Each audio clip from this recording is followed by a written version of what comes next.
Welcome to NibblePop Stories. Today we will hear the story of Lord Jim, a novel by Joseph Conrad. It was the late 19th century. Jim was a young man in his mid-20s, born and raised in an English parson's home. From a young age, he dreamed of adventure and wanted to make a name for himself. He pursued a career at sea. He enrolled in a training program for merchant marine officers and did well. He was well liked for his calm demeanor, intelligence, and strong physique. While stationed at the ship's foretop, Jim often daydreamed about heroic adventures. He imagined rescuing people from storms, surviving on deserted islands, and stopping mutinies. He believed he was destined for greatness. One day, a cargo ship collided with a boat. While the other boys rushed to help, Jim hesitated for a while. The captain stopped him from jumping overboard, saying it was too late. That evening, a pretty young boy was celebrated as the hero of the rescue mission. Jim regretted not acting sooner and vowed to be quicker and braver the next time. He eagerly awaited a new challenge to prove himself. After 2 years of naval training, Jim's dreams of adventure came true when he was made chief mate of a fine ship. However, he was disappointed that the reality didn't match his fantasies. Even the dangers were vague and uneventful. During a storm, a heavy spar fell on him, leaving him unable to walk normally for a long time. When the weather improved, Jim was taken to a hospital in Singapore. His recovery was slow, and his ship sailed on without him.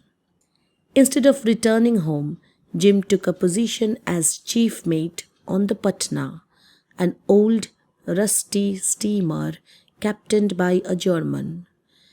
The ship was headed for Mecca, carrying 800 pilgrims led by an Arab leader. Only 5 white men were on board. The journey was marked by intense heat and a strangely calm sea. The days blended into one another, and the nights brought some relief. At night, while the Patna sailed through the Arabian Sea, Jim reflected on the peacefulness of the sea from the bridge of the steamer. He noticed the drunken second engineer in a heated argument with the repulsive captain. Suddenly, there was a low rumble, like distant thunder. The ship jerked for a moment. Jim tried to check if the ship had been damaged. It was clear that the Patna had collided with something. The captain had ordered him to investigate quietly to avoid panic.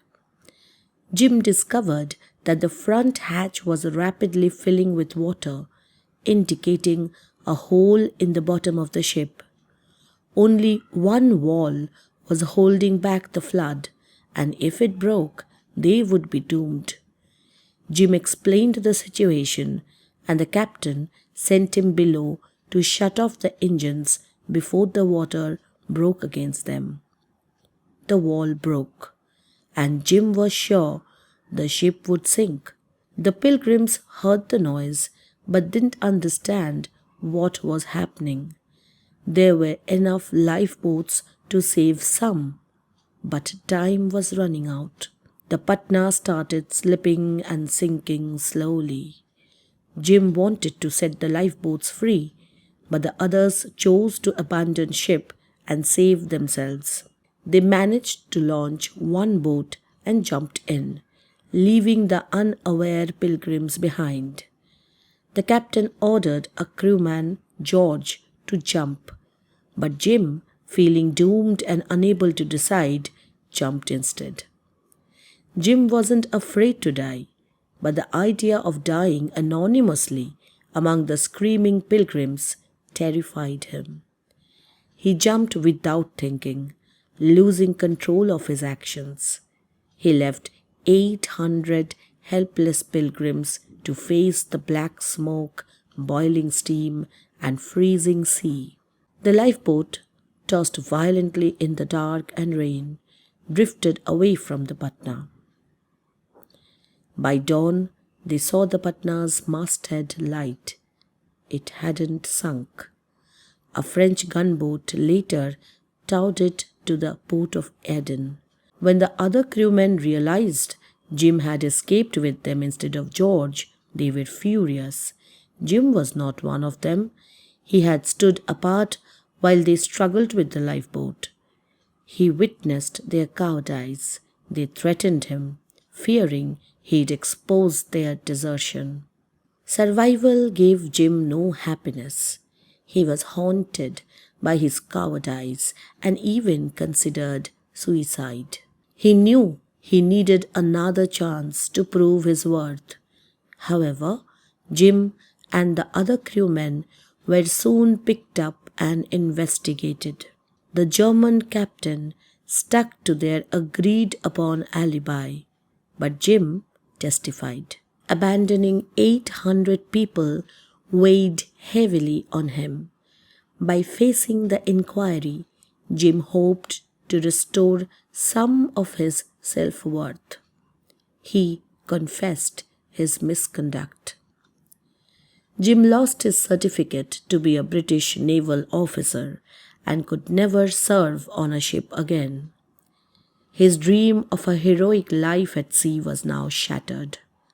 But he had to start a new life, knowing he had been deemed unfit to be responsible for others. Here is some backstory. During his trial, Jim met Marlowe in the courtroom. You might remember Charles Marlowe, the narrator from Heart of Darkness. It's on our podcast list. Marlowe felt a connection to Jim.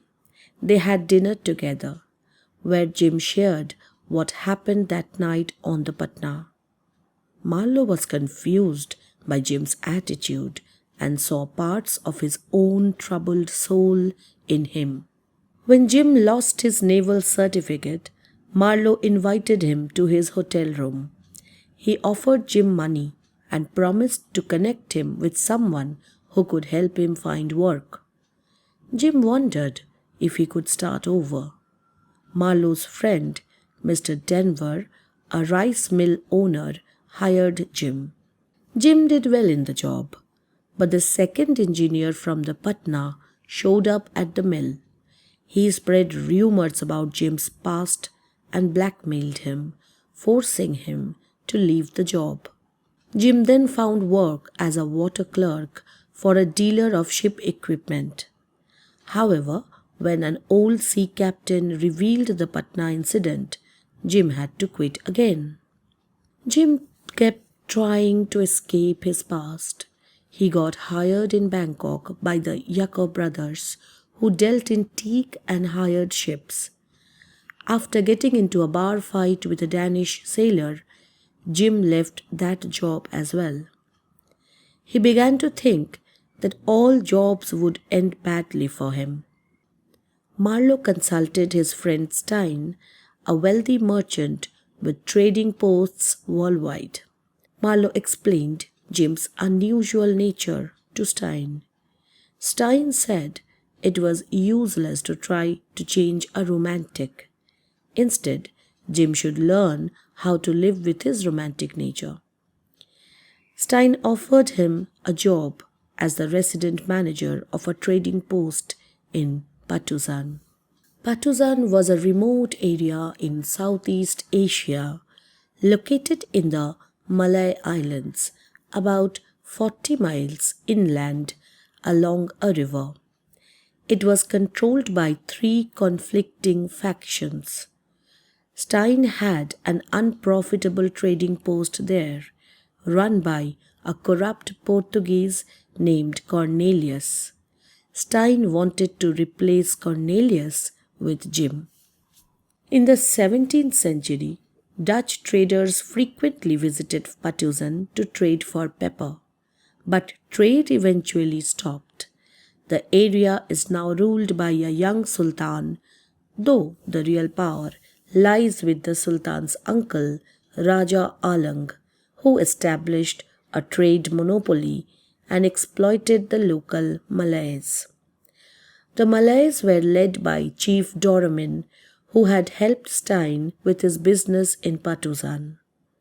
For Jim, this was the opportunity he had been dreaming of, a place where the outside world would never know he existed.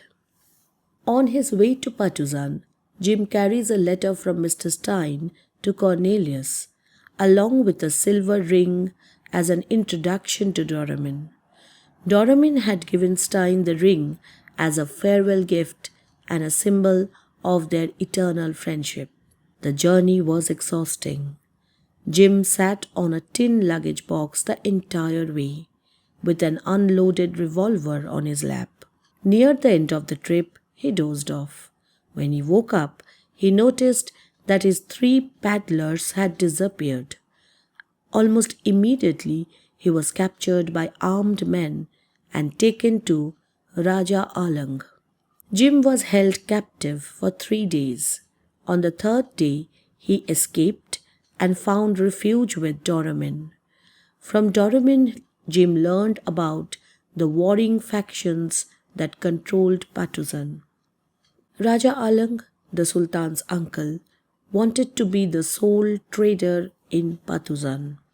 He killed any villager who tried to trade with the outside world. Stein's friend Doramin, an immigrant from the Dutch West Indies, was the second chief in Patusan.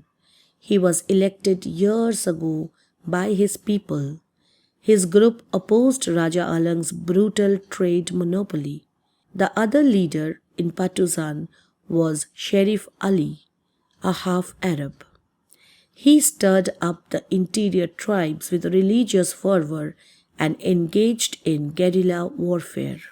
Doramin was an impressive man with proud, piercing eyes, and his only son, Dane Warris, became Jim's closest friend. After some time, Jim left Doramin's home to manage Stein's business and moved in with Cornelius.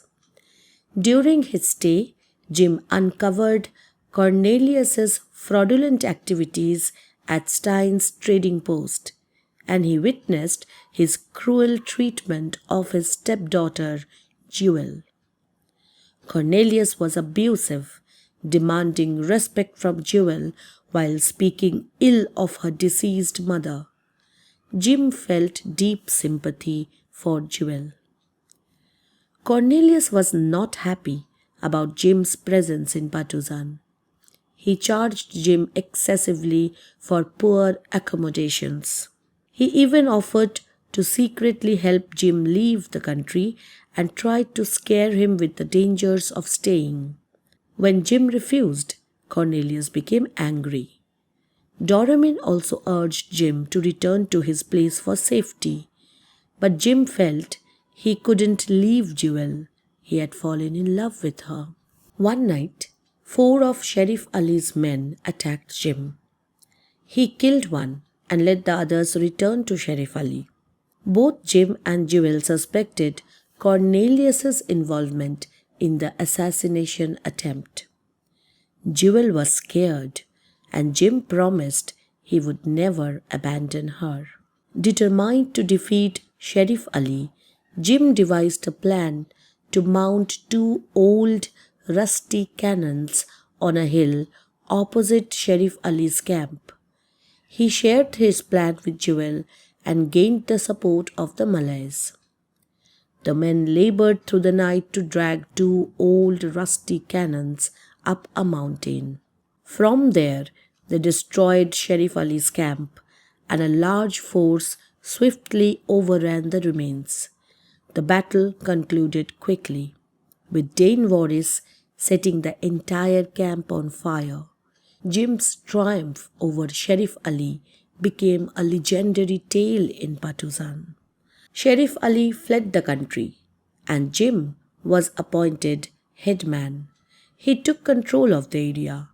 This frightened Raja Alang, who feared he might share Sharif Ali's fate. Jim successfully brought peace to Patuzan. However, old Doramin, though he dreamed of seeing his son Dane Warris as the future ruler of Patuzan, he had doubts about Jim's long-term commitment. He knew that white men seldom remained in Patuzan for long. Why would he choose to stay? Did he not have a family elsewhere? However, Jim and Jewel married in a native ceremony. Jim's courage and leadership gained him the people's respect. They called him Tuan Jim or Lord Jim. Time passed and 2 years had gone by since Jim arrived in Patuzan. Marlowe visited Patuzan and felt proud of all that Jim had achieved there. During his visit, he met Doramin and Jewel. Doramin became anxious, fearing that Marlowe had come to take Jim away from Patuzan. Marlowe reassured her that she must trust Jim. He would never leave her. Jewel expressed her fear of ending up like her mother, dying of loneliness and a broken heart, and questioned whether Jim was any different from other white men. Marlowe affirmed that Jim was indeed different. Jewel then asked Marlowe about Jim's past, what haunted him, troubled his sleep, and filled him with fear. Jim had once told her that the outside world didn't want him. Why was that? Marlowe explained that Jim believed he wasn't good enough for the world, but he reassured her that nothing from Jim's past could ever separate him from her. Later, Cornelius approached Marlowe, asking him to persuade Jim to give him money in exchange for Jewel. Although she wasn't his blood, Cornelius had raised her and felt he deserved a suitable sum when Jim decided to leave. Marlowe firmly told him that Jim wasn't going anywhere. As Marlowe prepared to leave, Jim accompanied him down the river to the sea. Jim felt a deep sadness at the possibility that he might never see Marlowe again. Marlowe shared this part of the story at a dinner party. He recounted his experiences from the inquiry about the Patna to his departure from Patuzan, piecing the story together through conversations with Jim, Stein, and others. When Marlowe finished, only one person had heard the entire story. 2 years later, Marlowe wrote to this person, calling him the privileged reader, and sent a thick packet. Believing the reader would be interested, Marlowe included letters that revealed the final chapter of Jim's story.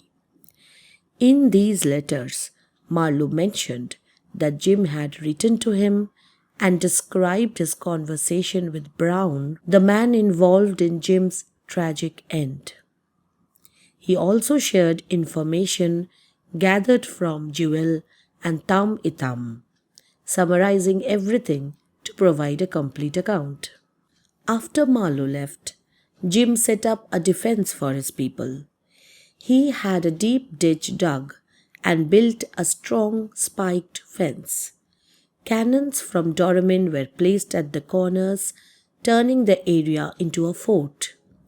But everything changed when Brown arrived in Patuzan. Brown was a notorious criminal in the Western Pacific, involved in kidnapping and robbery. After being captured by a Spanish patrol, he and 14 of his crew escaped. They stole a boat and sailed through the Straits of Macassar. Desperate for food and water, they anchored at the mouth of the river leading to Patuzan, hoping to find supplies. When they reached Patuzan, they were fired upon and took shelter on a hill near Raja Alang's fort. Jim was away, and in his absence, Dane Warris was in charge. He wanted to kill Brown and his men immediately, but others hesitated, thinking only Jim could make that decision. The villagers took refuge in Jim's stockade. Meanwhile, Qasim, Raja Alang's advisor, who secretly wanted to take over Patuzan, arranged for Cornelius to contact Brown and convinced him to get rid of Jim. Brown pretended to consider Qasim's and Cornelius's offers, but secretly planned to ally with Jim first, then betray him and take over Patuzan. Brown delayed until Jim returned. He knew the Malays outnumbered his forces 200 to 1. To instill fear, he ordered one of his men to shoot a local man. This increased the tension even more. Qasim urged Dane Warris to attack Brown, and the Malays shot one of the Brown's crew members. At dawn, a cannon fired, signaling Jim's return. Brown was eager to talk to him. Cornelius assured Brown that Jim would come unarmed to talk. He urged Brown to take the opportunity and kill Jim. When Jim arrived, he and Brown spoke. Brown claimed he came to Patuzan in search of food, presenting himself as a victim of fate. He argued that both sides had lost a life, making them equal. Jim offered Brown two choices: leave immediately or fight. Brown agreed to leave. Cornelius was confused about why Brown didn't kill Jim, but Brown said he had other plans. Jim tried to convince Doramin and the others to let Brown and his men leave peacefully. Doramin feared it would bring harm, but Jim took full responsibility, risking his own life if anyone died because of his decision. In spite of the concerns from his bodyguard, Tambitam, Jim insisted on letting Brown go. The others agreed out of respect and trust for Jim. Realizing the gravity of his decision, Jim told Jewel he was responsible for every life in the land. Jim sent Tambitam downstream to warn Dane Warris that Brown and his men would be passing and should be allowed to leave. To prove the order was from Jim, he gave Tambitam the silver ring Stein had given him. He also sent Brown a letter, telling him he was free to go, but warned that the surrounding woods were full of armed men.